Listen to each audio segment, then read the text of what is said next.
First, let me thank you for electing me to the City Council in '04 and electing me as your mayor in '08.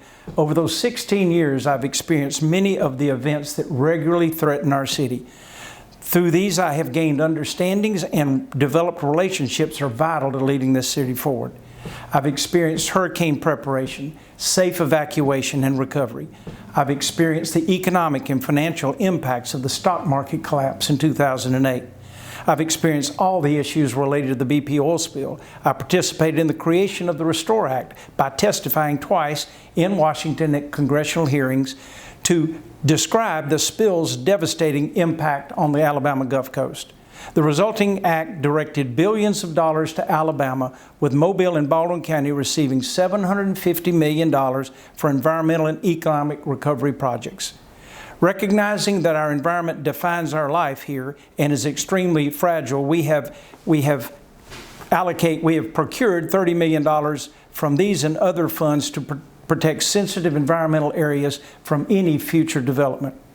I'm currently working with the Alabama Department of Transportation to improve our traffic situation. We've applied for and received $65 million of state and federal grants specifically for traffic improvements in Gulf Shores.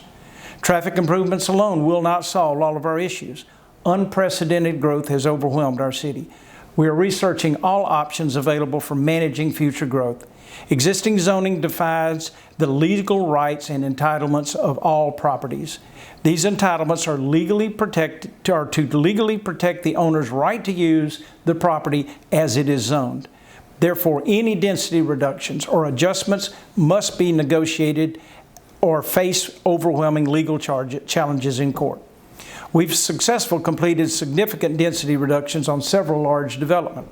Our continued success in these growth decisions will definitely impact the future of Gulf Shores.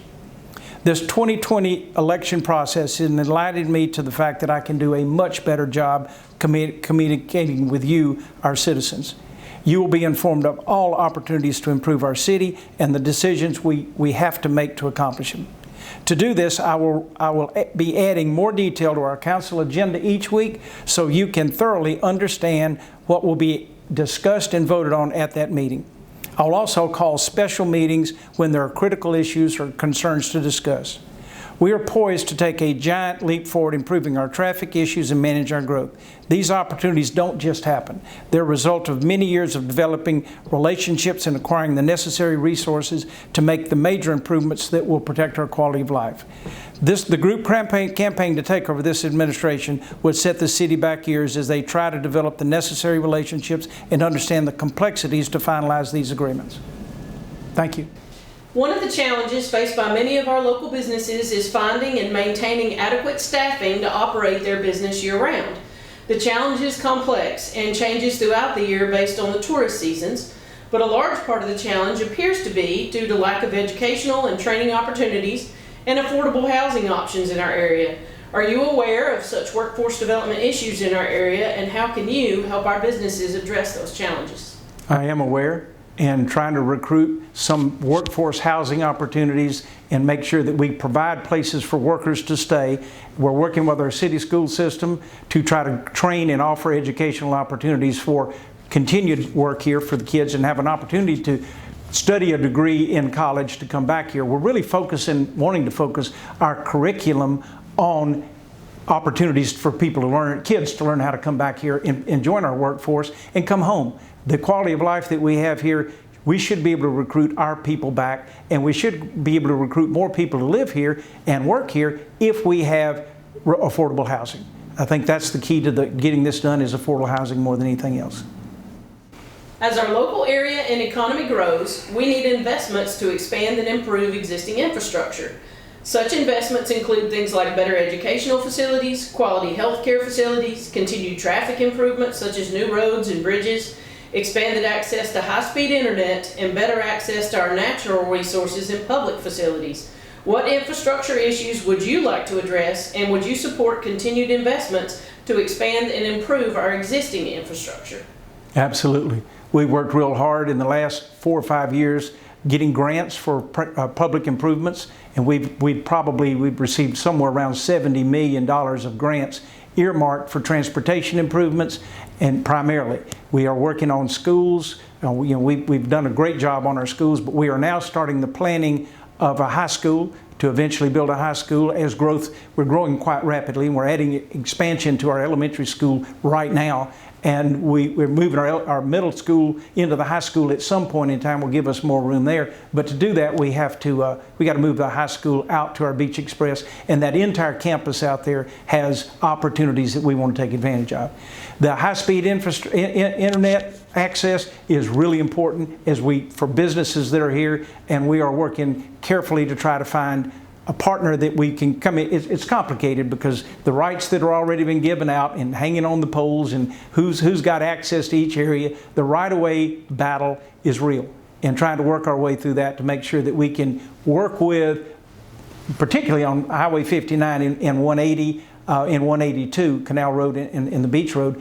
That's federal highway, our state highway, and we've got restrictions there right away that we don't have any input on, but we can work closely with them to give us some options, considering even layering some over the top of each other, which would have to be stacking those type of utilities is not uncommon. It just has not been done that much here. Large events that are hosted in our area attract hundreds of thousands of visitors and help stimulate our local businesses throughout the year.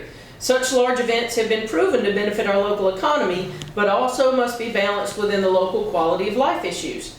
Do you have a position on the concerns with our area hosting such events that attract large crowds to our city, and what might you do to address those citizens' concerns? That's a narrow gap to fit, because I believe the large events do help our economic condition, but I do absolutely believe that they are contradictory to some of the quality of life, particularly for some of the people that live in the area adjacent to the larger events. They can be quite noisy, no matter how much crowd control or noise control we try to put in place.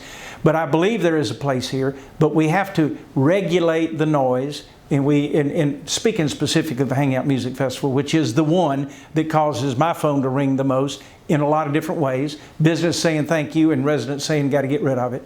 But we're working hard to try to make sure that the right type of acts are brought in here, the right type of events are held, so that we are more consistent with our quality of life issues, but also the things that we think are important.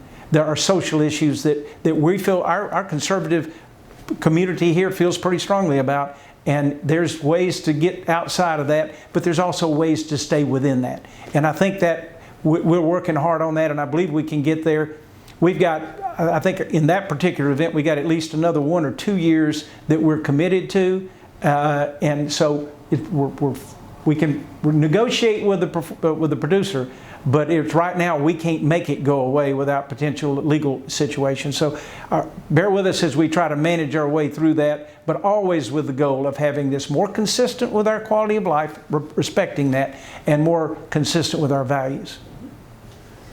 What is your position on how the city could balance the desire to encourage economic development with the need to limit certain businesses from operating in the city?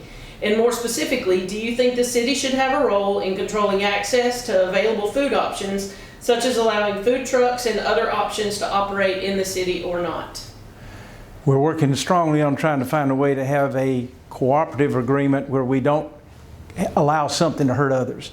And food trucks are quite popular throughout the country, and there's a lot of people that would like to have one to go to, and there's a lot of small investors that want to buy one to start a business. But that really contradicts with the bricks and mortar crowd that have built these expensive buildings and count on the... So it's another one of those narrow gaps to hit, and we've been trying to figure out a way. We've limited the number for a trial period for this year. We've allowed 10. We only have 7 contracts have been pulled. So we only have 7 operating, and 3 were never pulled out. We'll get through this year, and we'll wait, and before we make any decisions for the next year, we're going to get impact from everybody, input from everybody, and determine whether this was a significant impact on our businesses that have been here forever, our restaurants, our brick and mortar restaurants. Did we take money out of their pocket? How did the customer feel about having that option? Were we able to provide the option?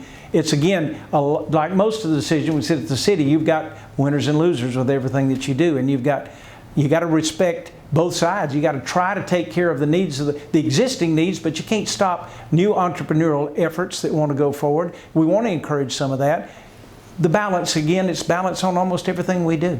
So we're interested in trying to find that narrow gap between the two and allow everybody to have an opportunity to create a business here and to get food wherever you want to get it.